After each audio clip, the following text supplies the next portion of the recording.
Steve, welcome. Thanks, man. It's really cool to be here. Yeah, appreciate you coming on. We're gonna have a little bit of a different episode today. Today we're gonna talk more about uh, scaling and how to do it properly, how to find the right investments number wise. So can you tell everyone a little bit about yourself? So I've been in real estate through lending for the last 22 years. I was a mortgage broker and really didn't like underwriters, to be honest with you, because they stopped me from getting paid. But I realized quick once I got into the investment side of things that underwriting is one of those tools that you really need to have in your toolbox in order to avoid loss. And to make sure that like you're just making a sound investment. But yeah, I mean, so it's been a long road to get to where I'm at, but I'm really excited now at this point to be completely self-employed and building our business in underwriting as well as our investments on the side. So that's where we come from. Yeah, I kind of use you as an example when I talk to some people because when people want to get started in real estate, they automatically think, "Oh, I have to go out and buy a rental property." And that's not always the case. Like there Yeah. are other ways to get involved, and you are a great example because you're great with numbers, you're great with underwriting. Tell us a little bit about your underwriting service. Yeah, so it varies from single family, whether it's fix and flip or buy and hold, sub two, and then it goes into RV parks, multifamily. So some of those things take a long time, some of them don't. But yeah, we do the whole gambit. Yeah, and talking to you, I think I had my own mental block because I've been doing single family for 4 years now. And one of my biggest reasons for not jumping into multifamily or RV parks, mobile home parks is I just don't know how to underwrite it properly. Sure, Like sure. I can run the numbers, I can plug it into a calculator, but anybody can give you any set of numbers, and whether it's reasonable or not, I have no idea. Yeah, But then talking to you really gave me the confidence that okay, well, if I bring Steve an opportunity and he runs it for me, then he can tell me whether it's a go or no go. Then I feel a lot more comfortable getting into these bigger deals than versus not. sure. No, man, thank you for saying that. That's a hell of a compliment. I appreciate that. Yeah. So what got you into the mortgage business? Um, so it started with just being a bank teller, to be honest with you. Okay. And I'll tell you the story, and I tell this. I was dating a girl in college, and every time that we would go home, her mom would be home, and that was fine, whatever. But I was like, I asked the lady, I was like, what do you do? You're never working. She was like, I work at a bank. I was like, heck yeah, I want to work at a bank. Like Columbus Day, yeah, that's a holiday. Yeah. So, I mean, honestly, I mean, for the most selfish reasons, I got into banking. But I really have a knack for numbers, and it just blew up from there. It really scaled from there. It was really a heck of a trajectory for me, and like I said, it's led me to where I'm at now, and this is the best spot I've been in my life, and I'm so excited about it. That's amazing. So I guess this is a little bit of a different question. We're kind of going on a tangent, but I've met a lot of people that are good with numbers and they want to get involved. What's some advice you would give someone who is exploring underwriting as a possible way, as a possible service provider? Okay. The one thing that I think what I mean, my thought process behind underwriting prior to being an underwriter was that they were just trying to catch people in lying or trying to catch people in doing shady deals. Mhm. And what I've done with specifically in our business is we're not looking for of course we're looking for red flags. Always, and don't disregard the red flags ever. Like if you see it, it's already there. You can't deny it. Like you can't unsee things. All right. But at the same time, this you don't want to ever kill a relationship. And Mhm. that's the thing about this. Like, yes, it's a transaction that we're doing. We're looking at numbers and all that, but everything we do is relational. And that's the biggest thing for us. Because just because that borrower is coming in and saying, I think the ARV is this, or I think our our margins are this. That might be just because they're newer at it.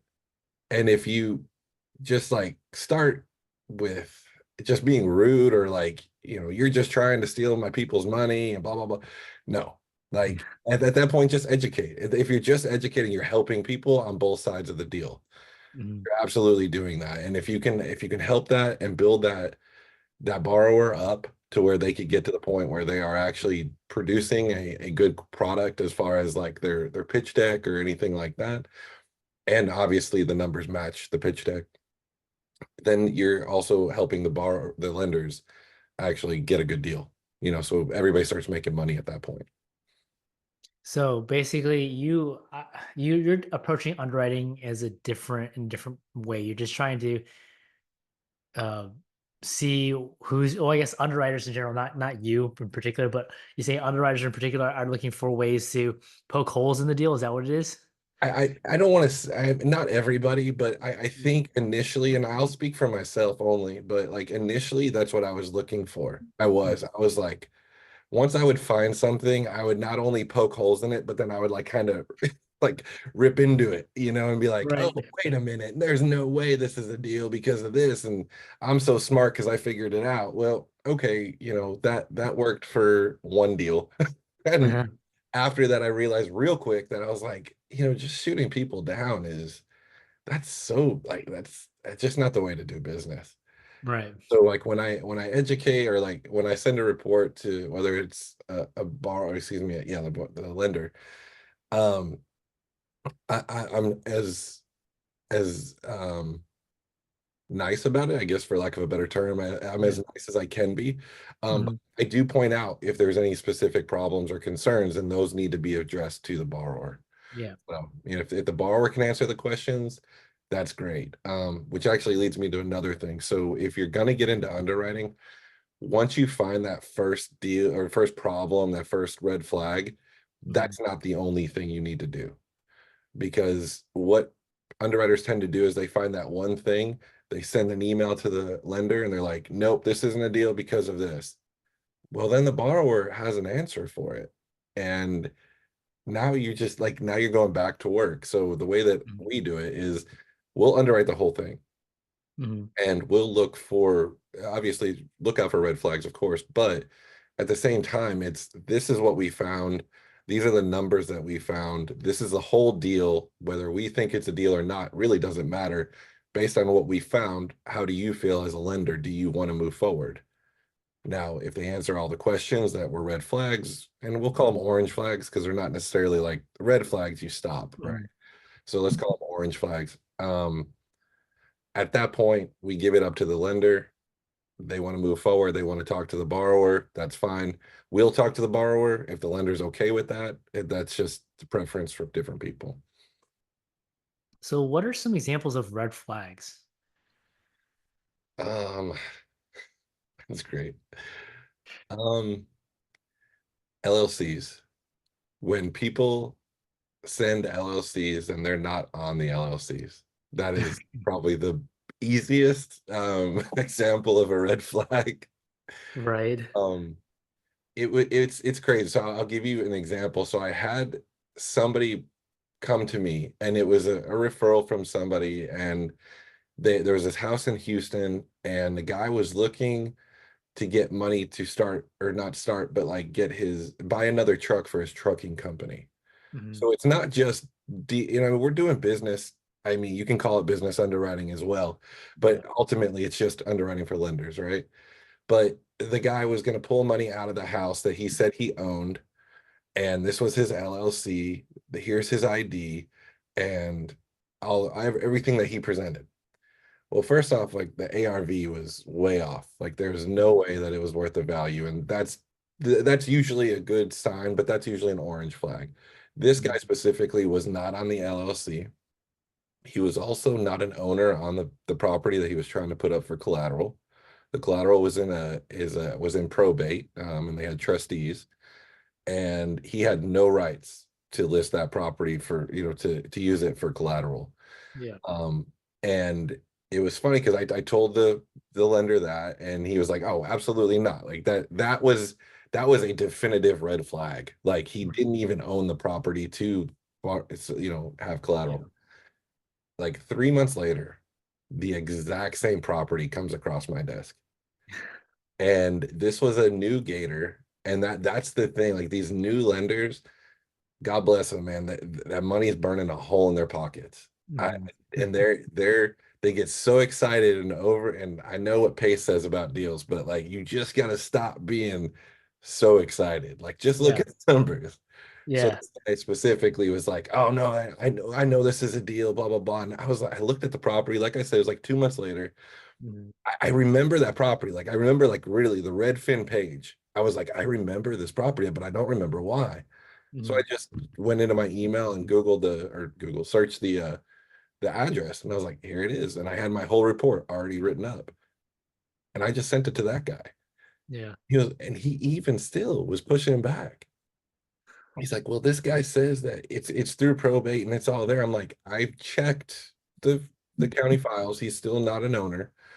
And the fact that he was trying to do this earlier, it doesn't bode well and look good that he's trying to do it again. Right. To think that he hasn't done this to like 5 other people in the last 2 months is hard to believe. So that the biggest red flag was people not being on LLCs or not being owners of properties. That's a pretty easy stop. I just don't understand how people expect to get away with it then. Like, are they just expecting people to not review the paperwork or what? I mean, I can tell you right now that second lender was going to give him the money. Like, had he not called me, had he not come to me, he would have Mhm. 100% lent that money. And I think it was probably like 15 grand. To some people, that's a lot of money. To some people, it's not. But I mean, regardless of that, like that's 15 grand. That money You're could just have been doing something else. you're just pissing it away. Exactly. Literally, like you just to have your first deal. That's what this guy's deal was. It's my Yeah. first deal. I've got to get my first deal. Mhm. Okay, like I get you, and I know that feeling. But at the same time, like, do you want your first deal to be this? No, you don't. You don't want to Yeah. lose money on your first deal at all. Yeah. So, and I don't want people to get like into analysis paralysis. Mhm. So let me do it for them. Like let me analyze it, and we'll present all facts, and then you can decide based on that whether it's a good deal for them to lend on or not. Yeah, I think that's a big mistake that a lot of us, I mean, I'm guilty of it too, like multiple times where I just get thirsty for a deal and I just go out and just try to get whatever I can. Oh yeah. And you take shortcuts and sometimes it turns into an issue. So he Mhm. would have lost 15 grand versus, and I'm guaranteeing he's probably not sending that money through title. He's probably going directly to the Oh, guy's bank account. 100%, man. And that was the thing. Yeah. That's a wonderful point too. There's another red flag. That's a stop immediately. Mhm. Just send me the money. Yeah. Not today. Yeah. And Yeah. here's the thing. And I would never recommend people do that. I've seen people do it and it work out, but Mhm. there's no intermediate. And Yeah. that, yeah, I don't know, man. That's too risky for my blood. Yeah, agree. Like I've heard other people where they'll just get their friends' money, and again, I'm guilty of this too, where someone wrote me a check, someone wired me money directly to my bank account before I knew the proper steps of how to secure my lenders. Right. I mean, lucky for them, I went back and I put everything through title so that they're secured. But still, Nice. like we do things and we don't always know what the right thing to do is. Sometimes it's nice to take a step back and talk to people who have done it, Yeah, are in the business. absolutely. Um, but yeah, I mean, okay, so what are some mistakes that you see outside of this? Like, what are some mistakes that people make when they're going out to buy their first rental? Um, maybe a tad bit of like overconfidence Mhm. of, I went through some trainings. I've watched some YouTube videos and now I'm ready to go. I'm 100% ready to go. I'll pray for you, but that's about all I can do at that point. If you genuinely feel that way, that you're ready to go on your first deal 100%, you know, it- I can say that like we don't overcharge people to underwrite, and I Mhm. think that the thing about it is when we charge, and here's the conversation we have with folks is we charge up front Yeah. because unfortunately, and I'm being very generous when I say this, 8 out of 10 deals are not deals. I mean, as far as what comes across our desk anyway. So that means 8 out of 10 times I would be working for free if we didn't charge up front because Right. the deal isn't going to go through. We're not going to closing. It's not going to happen. Mhm. Yeah. I've had people approach me on multifamily RVs and to do it that way too. And that takes even more time and there's even more involved with that. So Mhm. it's just not something that needs to be done. But I would caution people to really look at underwriting the whole deal. Like it's not just the deal that you're underwriting. You're also looking at the borrower, Mhm. and like so you said specifically about rentals. We've had stuff come up where it's sub two. Yeah. Sub two it's a little bit different, but not really. If you're really that's really underwriting a deal because you're really looking at the principal, the payment versus what your rent's going to be. That ultimately can determine whether it's a good deal or not. And you've got to get accurate numbers. You've got to be willing, you've got to have somebody, either you're going to do it or you have somebody that's willing to call realtors in that area, get real rental comps. And I mean, we've got websites all over the place. Mhm. Rent-A-Meter is a great website that I use. Yeah. But it's so varied and it's so like from if you don't know the area, you could be across the railroad tracks and just completely be in a different area. So you Right. you need to be able to talk to people in that area. Talking to realtors sometimes uh, they're not apt to help you because you're not providing them money. Yeah. I can get on my soapbox about realtors anytime you want. Some of them are good, most of them aren't. But when you have those conversations, you just express like, listen, I have an investor who's looking to buy this specific house, and it's Mhm. sub two, so they can't really get involved. But Yeah. listen, that doesn't mean that they're not looking to buy other houses in the area. And if you come Right. across something that comes, then I've got a buyer for you. So I mean, you've got to present it with value. Right. Exactly. Mhm. Yeah. Another one that I liked when I first got started was talking to confirming what my agent says with a property management company who Yeah, services that area. that's a really good call. Yeah, that's a very good call. Yeah. Um, what are some mistakes that new lenders are making outside of ignoring some of these red flags that we just talked about? Um, I think looking at unrealistic timelines. I think especially for well, no, I mean, no, it works on both. But if you were gonna say a fix and flip, Mhm. you gotta understand, like there are some folks that are offering like 3 to 4 months. You need to see HUDs that prove that they have done this in 3 to 4 months. That means bought it, fixed it, and sold it in 3 to 4 months. That is a very difficult process. Now, it's not impossible, and I think Mhm. you know who, like, kind of what I'm referencing here. Yeah. Uh, Yeah. but you've just got to watch it. You just got to see the proof. The proof's in the pudding. If you can see that, then yeah, that might work. But realistically, timelines, you got to make sure that like they're hard and fast. You need communication from the borrowers, constant, constant, constant. If you're getting that communication, even if it does drag on a little bit, that's okay because you know where they're Mhm. at. I've Yeah. seen deals where they'll just go dark for 3 weeks, and that 3 weeks is a long time. And Mhm. if it's Yeah. even if let's just say they're just waiting on a permit or something, it's Yeah. okay to text every so often and be like, hey, we checked on the permit, it's in the works, it's coming, just to help everybody be a little bit more at ease you know Right. but Yeah. yeah, I would say set realistic timelines with your borrowers, and I would almost say demand communication. Mhm. I mean, if it's not that specific person, what other points of contact do you have? Set up another point of contact with somebody else that can call you or text you pictures, whatever. That's why lending in your backyard is always a good idea because you can Mhm. literally just go drive by the property, you can see what's going Right. on. If that's not what you're doing because you live in North Dakota, then you've got to have maybe somebody who's got boots on the ground in that area that can go by. But again, just really covering yourself with communication and setting realistic timelines.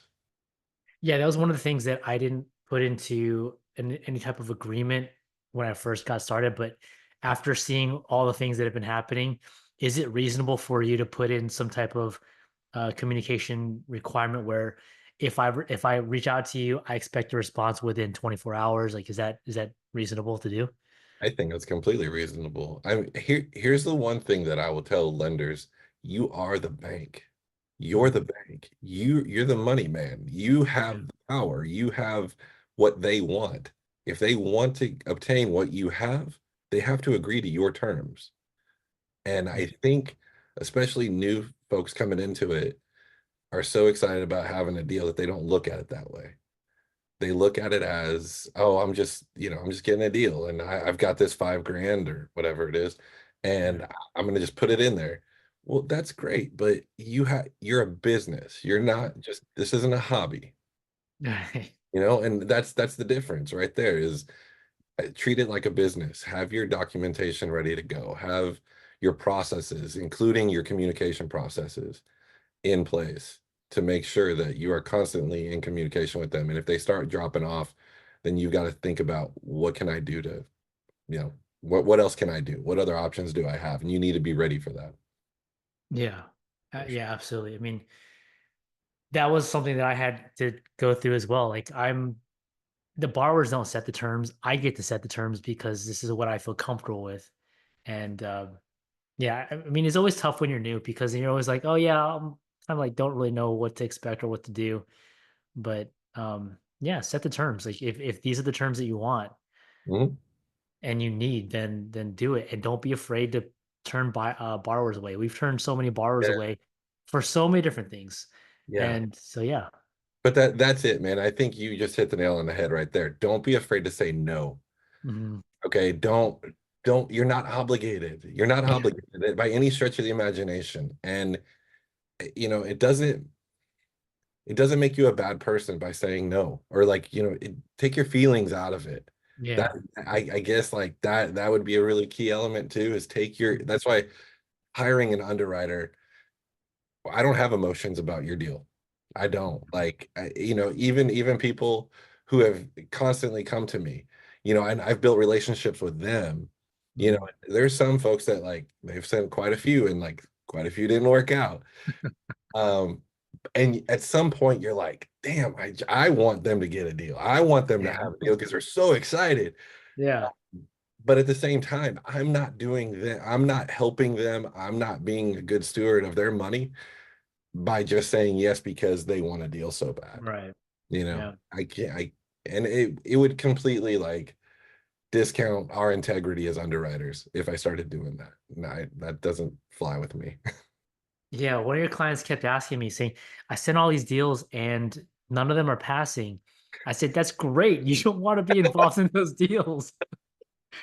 Well, and and I know, obviously it's but you're right. Like you don't want those deals. Like just Yeah. because and here's the thing, like no matter who sends it to you, no matter who it is, and it can be with the best of intentions.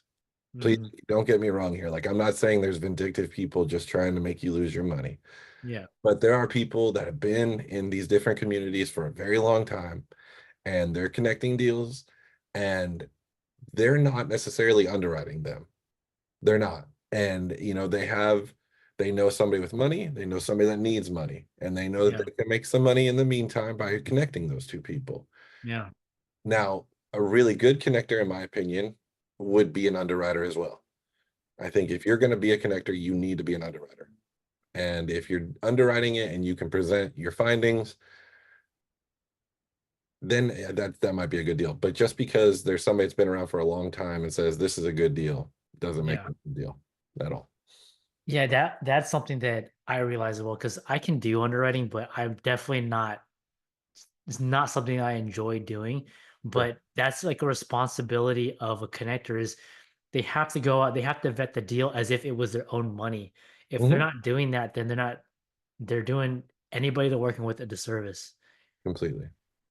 Yeah. Um, so yeah. Uh, Crap, I had a question. Another question. Oh, so yeah. Um, one of a mutual friend of ours had brought up that she's talked to people that have been doing this for a while, and some like they end up failing. What is it that people, why is this happening? I assume that if you're doing everything and you've been able to uh, last for a few years in this business, you should have figured out how to do everything properly and how to make sure everything's like okay. What is it that you're seeing that's causing these people to fail? Underwrite every deal. Just because you've built a relationship with a borrower, like a Hmm. lender and a borrower have that relationship and Yeah. it's all good and roses and butterflies for the first Yeah. two deals, first three deals, Mhm. let's say. Yeah. Doesn't mean because once people start scaling, sometimes and not always, again, Mhm. this is why you underwrite every deal, but when they start scaling, they get in above their heads. And then all of a sudden, and I've seen it. I've been way too close to something like this, Mhm. to where they'll just start borrowing money, refinancing properties, especially on fix and flips, Mhm. and they will leverage themselves out of the deal. Like the borrower will leverage themselves completely out of the deal and leaving the lenders holding the bag. Got it. You know, So, again, you have first two deals go really well. They pay you mhm, back. They're communicating. As soon as things go wrong, that's when people stop communicating. mhm, I have yet to see a deal that's going well that the communication is bad. That's the thing, and I'll follow them through. Like the underwriting, I've built enough relationship with folks that I've underwritten for that. Like I'll just reach out to them. Hey, how's it going with that deal? Like we talked about it and we yeah. looked at it for you. You decided to move forward. How's it going? Oh, they're communicating every day. They're this is not a plug. This is not a I'm perfect in any stretch of the imagination because I'm not. Mhm, But at the same time, I have yet to have anybody come back to me and say that deal was terrible. Like they were absolute crap. Now that I've said that, maybe I've said that out loud, but for real, like being thorough on every deal is will stop you from, losing your shirt, even if you've been doing this for a minute. Okay. It's good advice.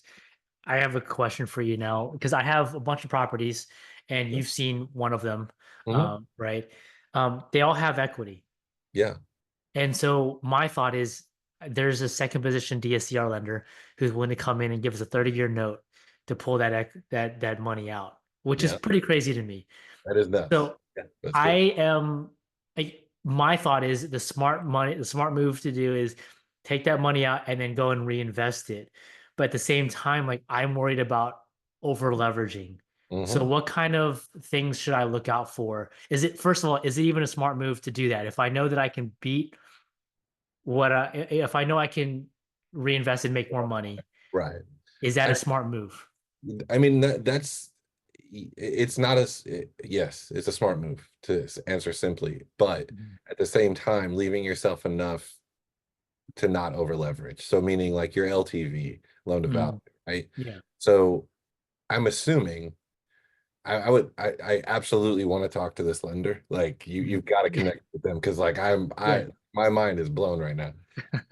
Yeah. But I would love to see because I've looked at possibly looking at like equity lines of credit Mhm. for people that have investments versus like doing, so it's revolving. Um, Oh. but at the same time, the loan is great too.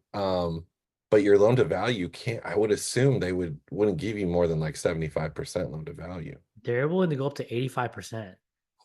Man, you almost got me cussing. Dang. Dang. Yeah. That is, can I ask, like, what are they charging? Like, give or take, what's their rate? I'm not sure yet. So right now I'm just going through the application process and I'm trying to figure out whether this is even because it makes me nervous to go Sure. out and put more debt on property. Yeah. Yeah. And I mean, and you got to remember, like, you not only have to cover your interest, but you have to cover the payment too. Right. Hmm. So, I mean, as long Yeah. as if you're like And I'm assuming if they're calling it a DSCR second lien, then they're looking at your debt ratio they Yeah. would cover. So you shouldn't be upside down. Hmm. So I mean, I would assume that there's so many assumptions on this, buddy. Yeah. I don't know. I keep saying I'm sorry, but like, Yeah. there would be some sort of protection in there, for you as a borrower, meaning that they wouldn't give you the money without you being able to cover that debt Right. based on Yeah. rents. Hmm. But at the same time, man, it's difficult for me to see a downside to that for you. For Yeah. them, I can see all the downside. Like I don't get it. Like I can't imagine that that would be less than like 20%. Like that's, I mean, Yeah. it just depends on how they get their money, I guess, Yeah. Well, I mean, when I get the rate sheet, I'll let you know. Um, but yeah, just trying to tap into that equity, Yeah. because if you can take it out and then lend it safely, Right. it's just like a great, in my opinion, is a great move. Like why not? Yeah, it's the Burr method. It's the Yeah. Burr method without having to do the Burr or the Yeah. R part anyway. Yeah. Um, because you're not necessarily refinancing, you're just pulling equity out. So that is, man, I am very interested in what you're talking about, man. Because Yeah, I will connect you with my representative. cool, man. Very cool. Yeah. So I have a selfish question for you. So I unexpectedly got into the connecting business, Hmm. and it just came out of necessity because I wanted to be a lender. Yeah. And so I have an operator and I have an underwriter, and we all work together to vet every single deal that we put out to our lending partners. And so the way that we only have like three borrowers that we work with who are doing volume. Hmm. And we set it that way because I don't want to have to go and vet the borrower every single time. And Right. so for our process, what we do is we lean more heavily on making sure the borrower is good before we even look at any of the deals. And so the way that we vet our borrowers are they do background checks, credit checks. We looked at purchase HUDs, calculators, statement of work, sale HUDs Hmm. on previous projects. And then I do some Facebook stalking, and then we also do some references, because everyone's always going to send their best references, but I like to go and message people on the side to see what their experiences have been like. Um, and then we look at current deals to see whether they're reasonable. We look at their borrowers packages to make sure they're organized. They have all the information that we need. Right. What am I missing in my vetting process? Um, hmm, that's a good question.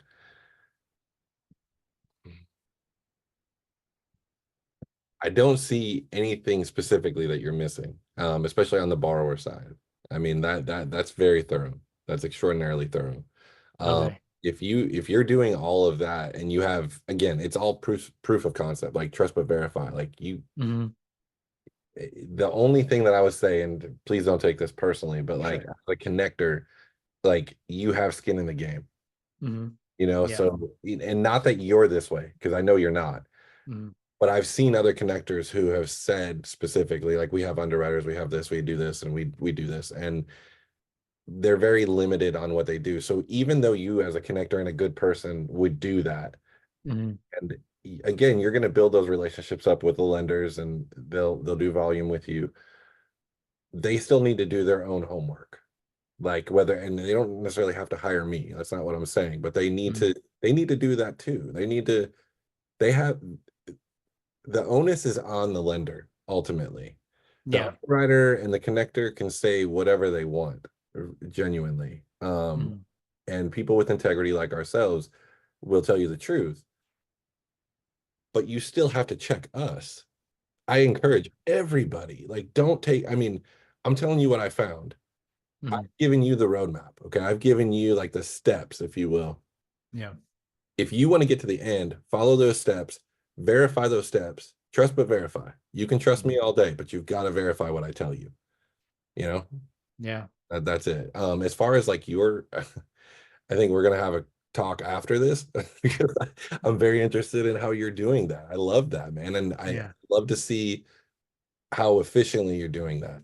And how, like, what your time frame is, like what is your timeline when it comes to doing that part of it, because I think that's a good point.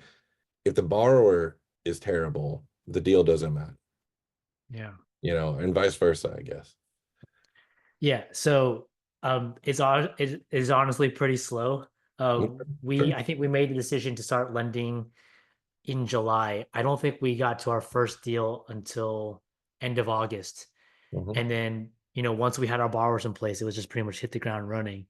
Um, but yeah, like that is one of the things that I mean I'm going through right now. Like I have to go through a foreclosure on one of the lends from before all of this, which is fine because there's way more enough active. We're actually gonna My mom's gonna actually make a lot more money this way than than if it had gone well, which I'm very excited for because then I get to go through the process and learn. Yes. Um, but yeah, I feel bad for the borrower, Right. um, but yeah, I mean that was one of the things like they just being involved, and so because a lot of my lending partners are friends and family, I have Mhm. given up a personal guarantee, just understanding that I have, uh, the assets to cover these lends. Now, the Right. problem is when I pull out the second position lens, then then how do I make sure that they are taken care of? Yeah. And I'm assuming it's just taking assigning my rights to a lend opportunity that has in process and Mhm. giving it to somebody else. I think that's how we do it. But yeah, staying until the end. Like if my thought is if we're only doing first position lens Mhm. and something goes wrong, I have to take over the project, then I know that I have the capability of building a team long distance, finishing the project, and either holding on to it and making sure the lender gets paid back or just paying, one way or another. So Right. that's how kind of how I see being connected. Like you always have to make sure that your lenders are taken care of, even at your own expense, because I don't know. It's No, not I, really I I love that idea, and yeah. you are head and shoulders above your peers, man, because like that is not typical. That's not Really? heard. Absolutely not. I would love for that to be typical. I would love for everybody to be like that.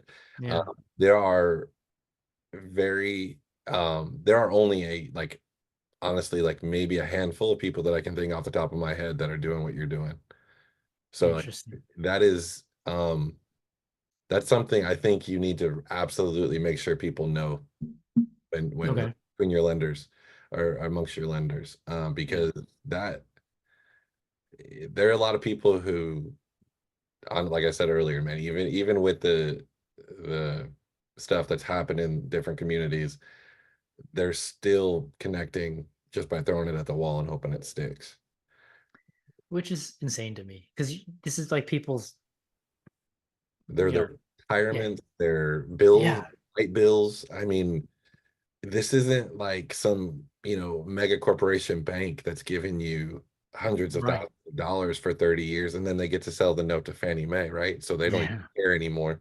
yeah, These people are holding the notes for whatever amount of time they decided, and they are counting on getting not only their money back, but the return, right. and taking that lightly, I don't know, man. That's not okay to me. Yeah, I completely agreed. So yeah, I wish we could announce these people who are doing it that way. Um, Right. Yeah. but No, but yeah, that's why you underwrite everything. That's why it yeah, doesn't matter. Even if I mean, and again, no offense to you, but even if John brought you a deal, mhm, like, let's look at it. Just because like maybe unintentionally you missed something. mhm, That's it, man. And it's not anything on you personally. This is not personal. This is not feelings. It's look, like this specific thing just isn't going to work because of your risk like tolerance. Like what your risk tolerance is and what somebody else's risk tolerance is, totally different things. Some people yeah, have, and I have yet to meet them, but millions of dollars where they'll just throw it out there and hope it comes back. The reason they have millions of dollars is because they don't do that. yeah, Um, but like, yeah, I think just different risk assessment or risk levels. You have to really determine as a lender, you need to determine your actual risk level. Are you able to lose this money? If you're able to lose this money, then maybe you want to be a little bit more free with it, but I wouldn't recommend it. yeah. Agreed. And when you're talking to a borrower, if you start asking questions and you start looking for proof and they start getting annoyed, your borrower starts getting annoyed, then I think to me that's a huge red flag. Yeah. And I thought that earlier, you were talking about something earlier, and I was like, yeah, Yeah. if they stop communicating or if they start getting belligerent. So I had a connector sent me a deal Mm, to underwrite. Yeah. And this was a friend. We started a meetup group in Fort Worth here in Texas. Mhm. It was somebody in our group, and they were like, "Hey, you said you would help me. I actually need your help." And I'm like, "Okay, well, this is your one freebie, right?" Yeah. But it was a sub two deal in Philadelphia or somewhere in DC, somewhere in the Northeast. Mhm. Somewhere I'm not completely familiar with.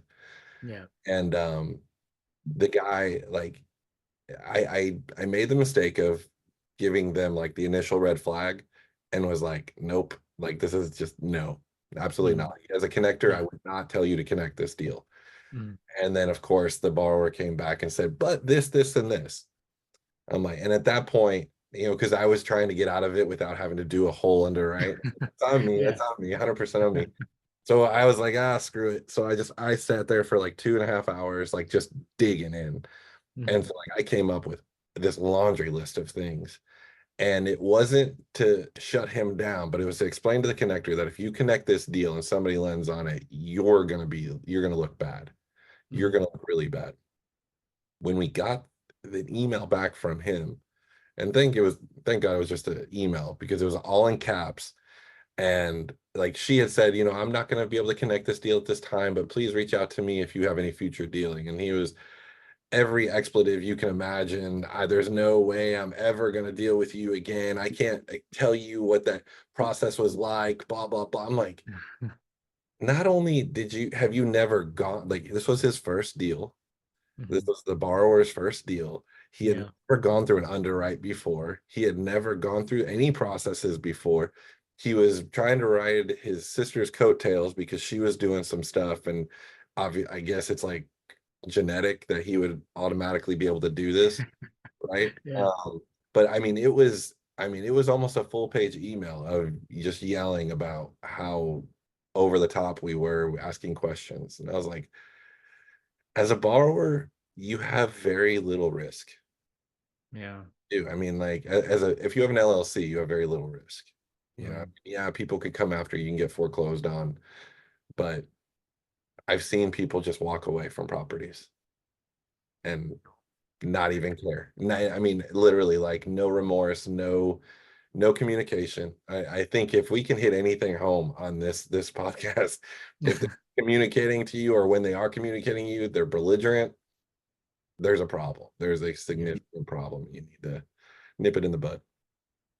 Yeah, absolutely. So luckily the connector did not work with that borrower No, and no, and exactly. end of story. It died right there. Yeah, it died on my computer. It was okay. It was just, I mean, there were so many things wrong with it, man. That one was so wrong. But again, the connector was just trying to make her 1 or 3% or whatever she was doing. Yeah. I mean, I don't know, man. I'm working a portfolio deal that I'm meeting with like it's a sub two deal for a 38 door portfolio. And the underwriting on that has been immense, because you're looking at every property specifically. Mhm. You double check, they sent when people send you their pitch deck, that is the nicest thing that anybody can look at, and it's beautiful, and like all Yeah. the numbers are right there, Yeah. but they're not accurate. Yeah. Yeah, I mean, so just be aware of that is all I'm saying. Yeah, Yeah. sometimes I'm like, I don't even want to look at this. Like, I can't trust that these numbers are right. I got to go through and when portfolios come by, I'm like, I don't even want to deal with this because then you're doing 30 times, especially on $30 portfolio, you're doing 30 times the work. Yeah. It's just, yeah, You're absolutely right. Yeah. Yeah. This one paid well for us. And we're gonna get cut in on the deal if we because we actually found the buyer as well. oh, So nice, yeah, very so it good, was that we became the connector for the connector. awesome.